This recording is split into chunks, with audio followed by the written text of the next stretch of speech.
Le 40e Congrès mondial du diamant a ouvert ses travaux le mardi 28 mars 2023 dans la salle Israel Diamond Exchange de la bourse de diamants de Tel Aviv. Antoinette Samba Kalamba, ministre de Mines de la République démocratique du Congo, a eu l'honneur de donner les go des activités en présence du président et du vice-président de la bourse de diamants d'Israël.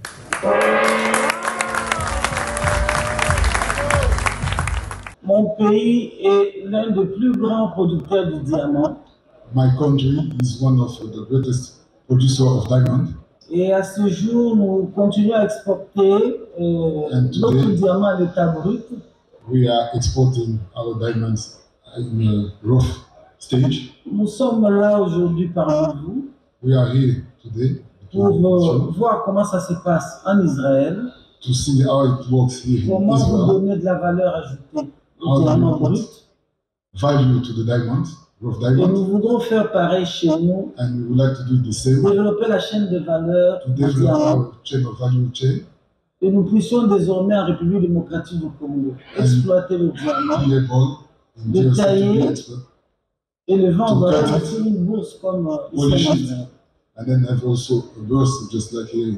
Mais bien avant cela, l'assistance a suivi par vidéoprojecteur le mot d'encouragement du président de l'État d'Israël, Isaac Herzog, et celui de bienvenue du président de la bourse, Boaz Moldawski. L'Assemblée a eu également droit à un film documentaire mettant en lumière l'expérience et les compétences de l'industrie et du centre de formation pour le traitement et la taillerie de diamants d'Israël depuis 60 ans.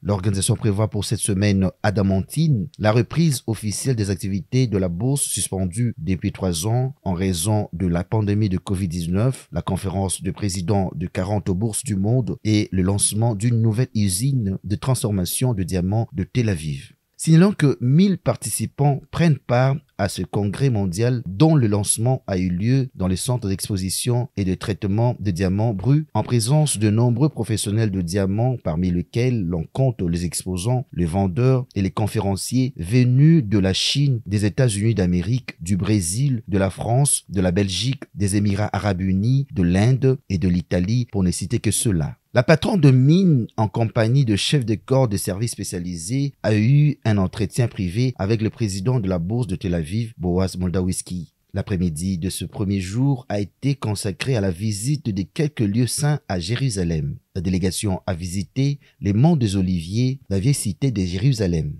Pour clore, en cette période où les Juifs se préparent à célébrer la traversée, entendez, période qui coïncide avec le préparatif de la célébration de la Pâque chrétienne. La patronne de mine a saisi cette occasion pour prier au mur des lamentations.